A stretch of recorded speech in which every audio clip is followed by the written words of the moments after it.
dabalata namoota wallahi mucatti ganni jedhamtu san jechuudha hedduu nama dinqisiifadhuun dhuftaa jala jirtini isin na bira jiraattee fi miti dubartoota Oromoo keessa dubartoota jabduudhaan gara laafettiidhaan ganni kottu seeni maal edda jala Injirti seensi kun hojjala jirti ganni lakkoofsa ko barreeffadhu mee ganni TikTokin kiyyaa guyyaa gubate sin gabbaatee naannoo janneeni jabummaa siyyuun agarre kanaaf mucayyoo tana hojiin isin hojjetaartu kun garuu amantii isii kiristaana masgida ijaaruu keessatti nama rakkataa gargaaruu keessatti nama rakkataaf sagalee ta'uu nama bade keessa sagalee ta'uu goma hunda keessaayyuu jirtiin mucayyoo tana jabeessinee qabneeti dandeetti baqa wanta isin hojjetaartu kanarra jajjabeessine osoo haga dandame isii jala gurmoofne dubartoonni Oromoo rakkina kennallee achi himanne wal gargaarre hedduu natti tola garuu sababa hojiitiif jettanii lakkoofsa keessan kennuu dhabuu dandeettanii waan nama gargaartaniin asirra bayaati namoonni biraallee akka gargaaran godhaatiniin jechuu barbaada. Ganniin ammoo mana kiyyan seentaniif isii wallallee irra. TikTokin kiyya gubatee baay'ee tokko gammachuu qabdi. Sagalee kan bunaa fi kan caatii kaffaltanii. Xiqqoo 500 tokko sinirraa fuudha. Dhuftee kunoo. TikTokin kiyya naa deebi'eera isimaa namoota baga gubatte jedhaanii beekanii sagalee naa. Hawwiyaatu waltan hawwisiitu hundi keessanoo nama tokko yaamuun nama hunda yaamudha bareedduu wanti akkam jirtu. Jirra waldaa kan itti dhaabbaggina gahaa. Siifooti bilbila akkam nagaa. Kan orang ni baru grupi hina jadi ini baru grupi kalesa san telegram ara bari eda ni fawgini sargi ajaibat bulle beta sargi sana kesa itnat dawalti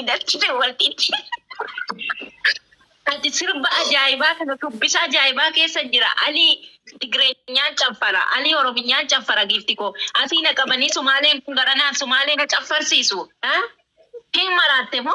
himmarate dis wallo da chafarsiisani wallo shubsuun hin danda'u iluu natti dhufani ani iluu hin danda'u jimma natti dhufani an jimma hin danda'u giftiko akkasitti chafaraarra bule anna dhiisime waan kana barbaadde chafar dabboon sarginaa billaashirra turte akkasitti sargi ajaa'ibaa keessa ture kanaafuu sirriitti chafar gruppii hiinee namni bisa namni bishana zala hin jira nama bashan keessa biyyaansi nama balama nama basadi gruppii irratti adiin goona ture Ganni lawaan gootani ijoolleen tokko lakkoofsa ofiillee barreessuu dhiisuu danda'anii beeku.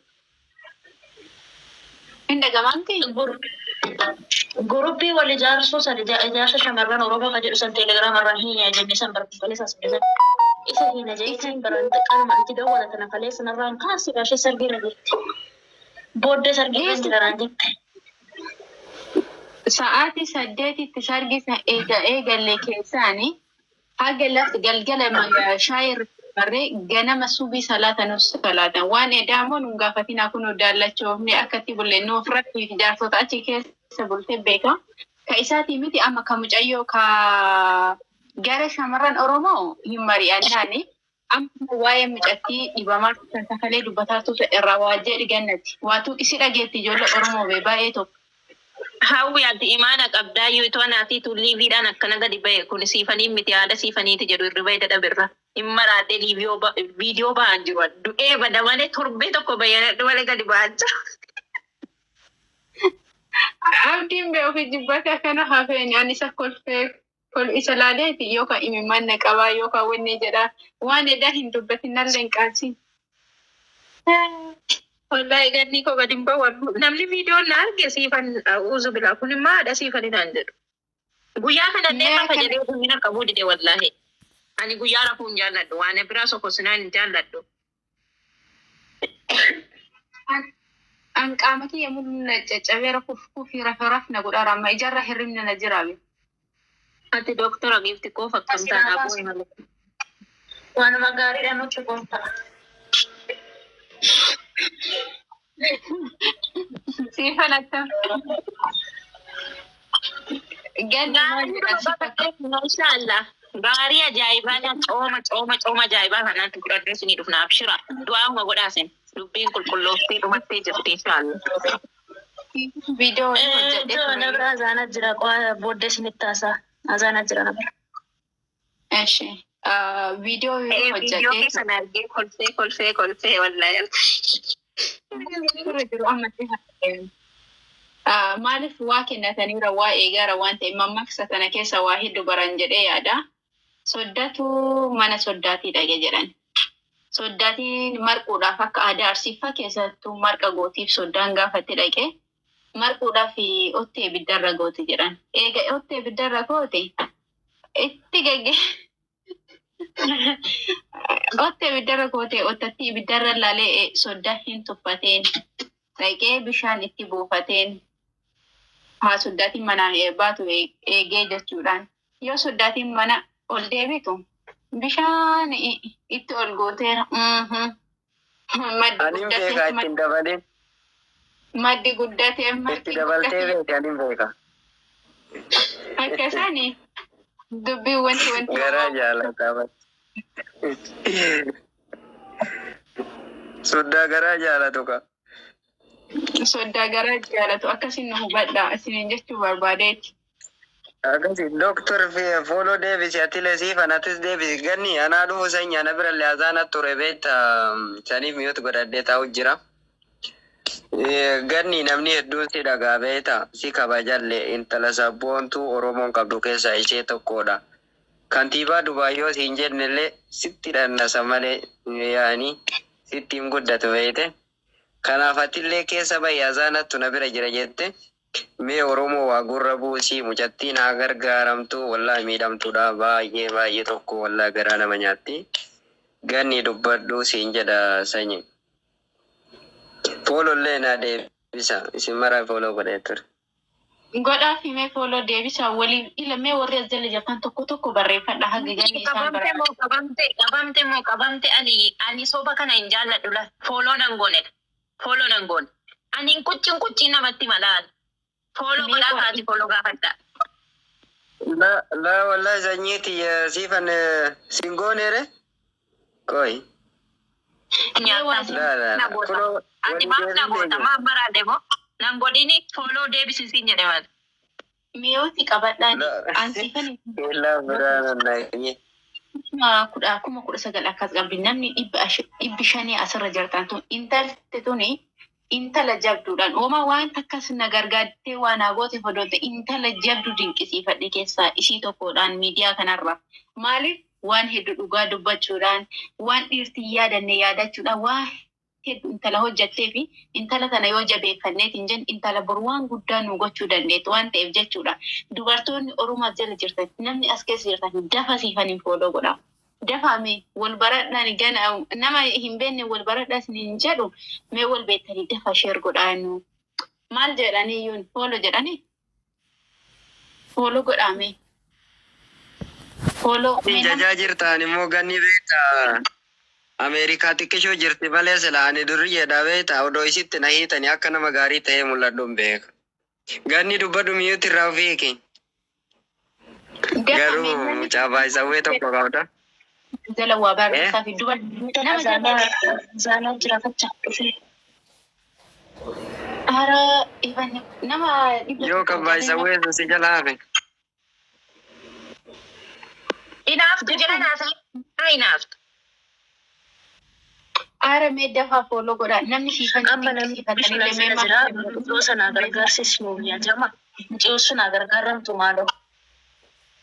Mallaqa walitti guurramee agamma homtu hin jiru mucoo sana gargaaramtu siif yookaan galgala mana kiyya haabannoo hawwii isaa dhuftu siifun isaa dhuftu galgala haa goonu moo ani har'a intarreen harkaa qaamatee dhoole beektan intarreen reef naa dhufe amma naa gallakka intarreen maabiraatiin bira badee ole. Silaa guyyaa viidiyoo hojjedhee liivii viidiyoo hojjechuu hin dandeenye intarreen harkaa waan hin jirreef. Innaa mucoo sanni waa haa jennu ni agarsiin mucoo tanaa odoo har'a boru jennu mucoon tun lubbuudhaan darbite gara nyaattee bara baraan hojjetaati mucoon tun agartu please. Namni jala jiran kun gargaaruu danda'an taanaan akkaawuntii ilaallaa fi waanuma qaban irraa waanuma tikkeetti walitti hafuudhaanuuf. Ganni asirra wanti isin jechuu barbaadu guruupii irrallee caalaa uummanni keenya guruupiillee baay'ee hin dheessanii akkaawuntii ani waan kaleessa waadaa galeessan birri 500 odoo hin tuffatiin uummata afoo waadaa galee fi birri 500 galcheeraa fi Ankaawuntii isinitti ergaani atillee maxxansii fi siifan warra jirtu hundi keessaniyyuu ankaawuntii isii maxxansaa fi odoo hin tuffatin birrii 5 irraa alliqeeffadhee galchaaf rabbii keessanii gad jedha. Birrii 5 irraa odoo hin tuffatin birrii biyyaas yoo ta'e irraa waan qabdan irraa galchaa fi namni biraallee akka gargaaruuf ankaawuntii galchitan san maxxansaati akkasitti mucayyoo kana gargaara biyya galchaa waa baay'ee si barbaachisaa jechuu barbaada. Manallee hin baane Mariam Nuroo 50 jedhaatti. Mariamu jechuu barbaadne fakkaatu maqaan simoo Mariamaadha moo Meeramu? Ani du'aayi godha wallah akka ajaa'ibatti gadi qabee godha du'aayi laal. Du'aayi sanuu ko ajaa'ibaa kan. Meeramu keessanii akkaawuntii siin si erga. Foloo deebisi. Galatoom. Si deebisee jira. Si deebisee jira. Ganni atilee foloo naa deebisi. Safiyaan Qaadir leeksiin hin jenne argaa kee. Safiyaa foloo deebisi. Meedullee maal birrii 50 maa inni yuuroodha. Yuuroodha yaa. Maashaallah. Itoophiyaan 3,000. Maashaallah rabbi si haa kennu. Rabbi si haa kennu. Rabbi sadarkaatti olaa fuudhu. Yalla let's go. Siifan nuu qabi kaati. siifan No, hojii qaba wallahi. Hojii qabaanii qabuu hin danda'u namni tokko barreessa. Kaleessa Inshallah riyaala Saudi dhibba tokko yoo rabbiin inshallah na gargaare kan guyyaa muraasa keessatti Afaan Arabiitiin ogolmaayini. akkaawuntii maxxansii kan akkaawuntii akkaawuntii maxxansitee jirti. Kadijaan 3,000 galatoomi Kadijaa ko. makkoon Meme. basadii asitti yoo fuutani akkaawuntii jala isinii maxxansa achirraa fuudhaa rabbiif jecha waadaa galtan kana dhaqaatii galcha an kunoo kana galchee rabbiidhaa mul'isa akkaawuntii isinii maxxansa jechuudhaan. Hawwi waan takka bichaa jedhaani.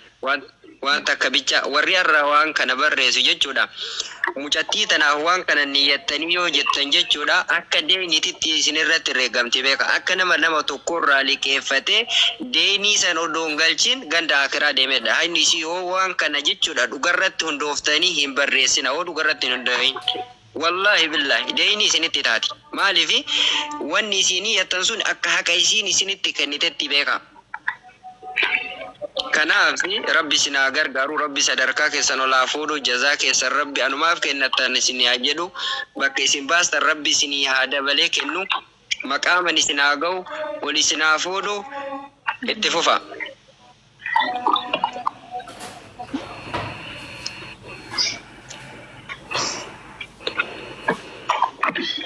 Dubbadhu ganni. Siifan galmee kadheen dubbadhaa namoota dubbadhaa. jira kun irraa qabas yaa oromootiya mucayyoon tun akkuma nama kamii dalagadhinu jijjiirattee biyyaa baatee biyya ormaatti akkana taate waa'ee ishii namni quba qabdanillee jirtan namni quba hin qabne silaa biidiyoodhaan quba siin qabsiisna jedheetiin har'a natti toluu dideena rabbumaaf jedha waaqniyyuu fayyaa isinii kennee nama gargaarsisee micoota na bukkee dhaabbanne biyaansi waan tikkeetti walitti kunaaf nafee atamtamaa micoon tun akka biyya galtu taasiis nuusin jaa mulumaayyuu dadhabde micoon laafteerti. Mulumaa laaftee jirti irraa keessan caaltuu namni walaaltan hin jirtan kaakaleessa hin gaddan hojii. Asumarratti dubbadhu sanyiiti rabbi jazaa kee yaadu.